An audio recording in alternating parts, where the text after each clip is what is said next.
Welcome back to Spoken English once again. Guys, today we are having this another chapter, ways of expressing concession or contrast. Contrast मतलब होता है विरोध, या opposite की कोई चीज़ जिससे एक्सप्रेस की जाती है, जिसमें अभिव्यक्ति की होती है। अपोजिट मतलब होता है विरोध की चीज़ें। जैसे वो गरीब है फिर भी दयालु है, तो इस तरह का जो सेंटेंस होता है, जो एक सेंटेंस में कुछ दूसरा लिखा रहता है, दूसरे सेंटेंस में उसके मीनिंग कुछ दूसरे हो जाते हैं, तो उसको बोलते हैं कंट्रास्ट या कंसेशन। कंट्रास्ट में जैसे एक उदाहरण देते हैं कि दो he is rich he is kind. दो ही इज़ रिच, दो he is rich he is kind. तो आपको इस सेंटेंस में जो अजूबा चीज़ लगेगा वो ये कि एक तो ये रिच और काइंड में लगेगा, और दूसरा ये दो। अक्सर इस तरह का एक्सप्रेशन हम बराबर कहते हैं यद्यपि, इसको कहते हैं यद्यपि।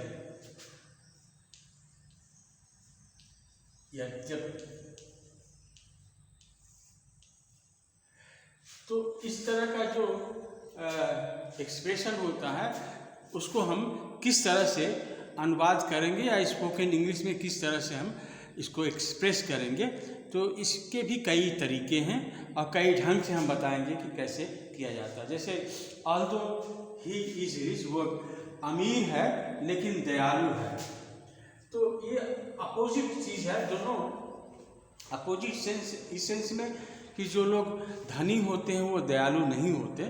अगर दयालु होते तो धनी नहीं होते। अगर आपके पास आपको पैसा लोगों में बांटने का ये जज्बा है तो आप धनी नहीं हो सकते, कैसे हो सकते हैं? और तो ये दोनों एक अपोजिट मीनिंग रखते हैं, रिच और काइंड, और दोनों दो सेंटेंस में हैं। तो इसको बोलते हैं कि expressing contrast, a sentence expressing contrast, जो विरोध बतलाता है, इस तरह के सेंटेंस। और इसका मतलब दो मतलब होता है यद्यपि, और इसी से संबंधित हम देखेंगे कि बहुत सारे सेंटेंस को कैसे बनाते हैं। तो एक तो दो से हुआ, और दूसरा ऑल्दो, इसका भी मतलब वही चीज़ होता है, दो या although.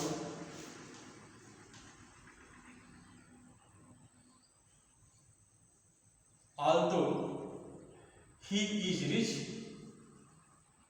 he is rich, he is kind। ध्यान देने योग्य बात यह है कि इसमें कॉमा लगा होता है। ये जो कॉमा बहुत इंपॉर्टेंट चीज़ है। यहाँ पर बट का प्रयोग नहीं होगा। Although he is rich he is kind नहीं, यहाँ ये कामा से काम चल जाएगा। आप कामा दे दीजिए, बस ये काम चल जाएगा। इसका मतलब क्या है कि वो यद्यपि वो धनी है फिर भी, इसका मतलब यहाँ पर फिर भी, लेकिन ये कामा से काम चलता है, फिर भी वो दयालु है, ही इज ऑल्दो। तो एक तरह से हम दो या ऑल्दो से इस तरह के वाक्य को बना सकते हैं। और एक सेंटेंस का ये स्ट्रक्चर ये भी है कि जैसे कहें rich as he is, rich as he is, ये structure, rich as he is, धनी जैसा कि वो है, he is kind, he is kind, rich as he is, यद्यपि वो धनी है, इसको ऐसे कहा जा सकता है।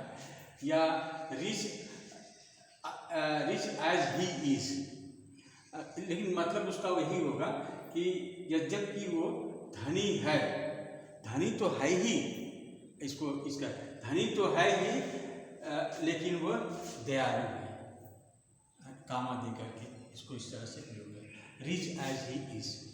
तो इस तरह के भी स्ट्रक्चर को हम ले सकते हैं, बना सकते हैं। और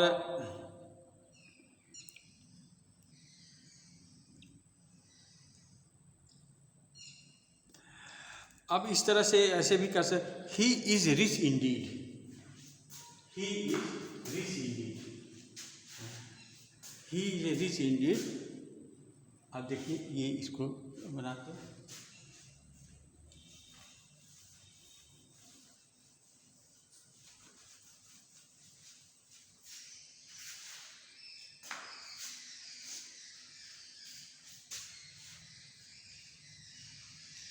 he is rich indeed, वास्तव में वो धनी है।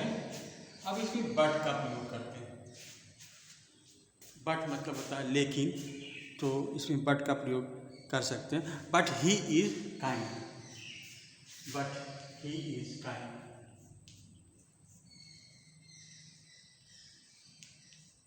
बट जो है वो कोऑर्डिनेट सेंटेंस का एक मुख्य जो है ये कंजंक्शन है, जो कंसेशन कंट्रास्ट व्यक्त करता है। तो हमने यहाँ बट का प्रयोग किया है, he is rich Indeed but he is kind. But मतलब होता है लेकिन, लेकिन या फिर भी, लेकिन या फिर भी।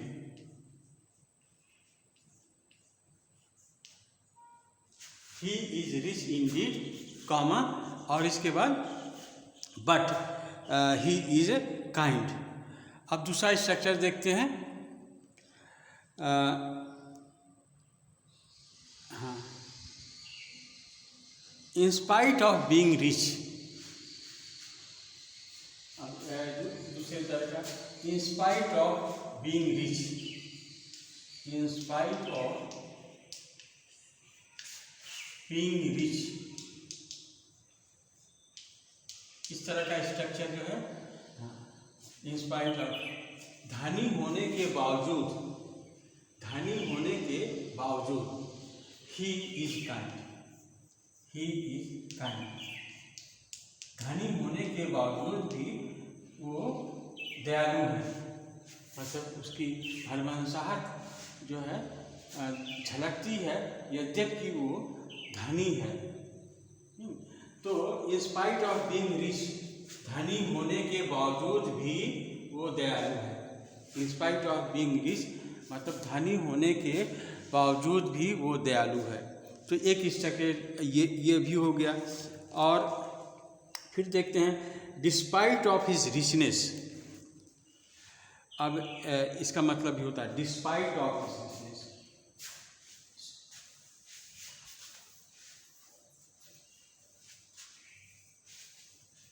एक ही मतलब हुआ, डिस्पाइट ऑफ हिज रिचनेस मतलब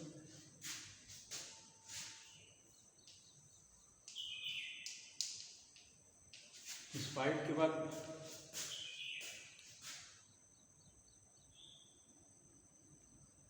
डिस्पाइट के बाद ऑफ का प्रयोग नहीं होता, डिस्पाइट के बाद प्रयोग ऑफ का नहीं होता।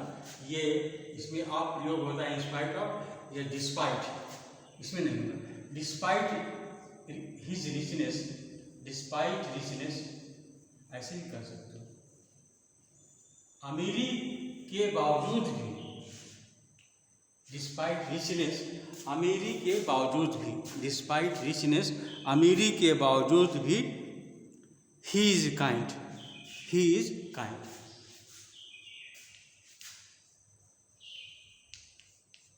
तो गाइस यहाँ पर एक आप डिफरेंस देख लें, इंस्पाइट ऑफ होता है, इंस्पाइट ऑफ के बावजूद, और जब डिस्पाइट होगा तो उसमें ऑफ का प्रयोग नहीं होता। ये कॉमन एरर्स में आप देख लीजिए, डिस्पाइट, डिस्पाइट रिचनेस, ये सही है।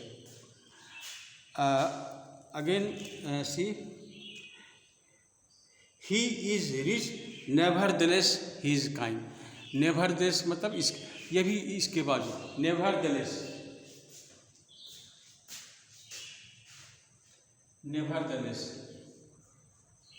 नेवरदेलेस, इसका भी मतलब होता है इंस्पाइट ऑफ, इसका भी मतलब इंस्पाइट ऑफ होता है, इसका भी मतलब इंस्पाइट, तीनों एक जैसा काम करते हैं। नेवरदेलेस वैसे ही है, डिस्पाइट, इंस्पाइट ऑफ, तीनों एक ही कैटेगरी के जो स्ट्रक्चर है, स्ट्रक्चर है। He is rich, despite his richness he is kind, he is rich, nevertheless he is kind, ये भी बता दिया। Admitting that he is rich he is kind, admitting मतलब होता है मानना, admitting he is rich he is kind, admitting that हम ये मानते हैं कि वो धनी है लेकिन फिर भी वो दयालु है, एडमिटिंग दैट का भी प्रयोग कर सकते हैं, एडमिटिंग दैट।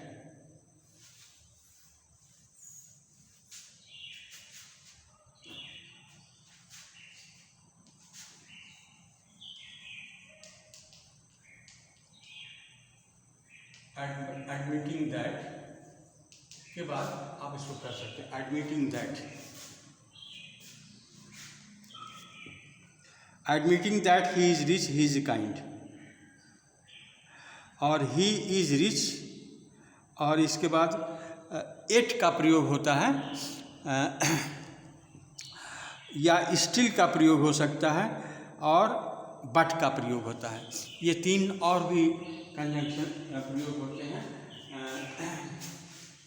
स्टिल, फिर भी, और एट का प्रयोग होता है। ऑल्दो के बाद एट का प्रयोग नहीं होता, ये कामा से ही काम चल जाता है। स्टिल, एट, बट का प्रयोग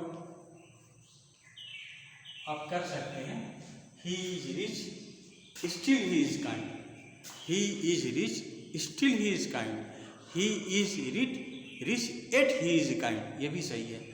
तो इस तरह से आप जो है इन तीनों का प्रयोग कर सकते हैं, he is rich but he is kind.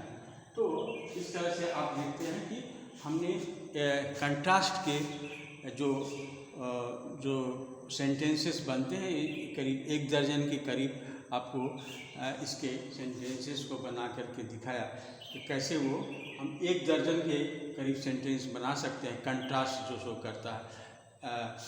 इसमें कंजंक्शन लगा करके, सबऑर्डिनेटिंग और दोनों कंजंक्शन लगा कर आप कर सकते, सबऑर्डिनेटिंग और कोऑर्डिनेटिंग कंजंक्शन। जैसे बट है, ये कोऑर्डिनेटिंग कंजंक्शन है, स्टिल है, ये भी कोऑर्डिनेटिंग कंजंक्शन में आता है।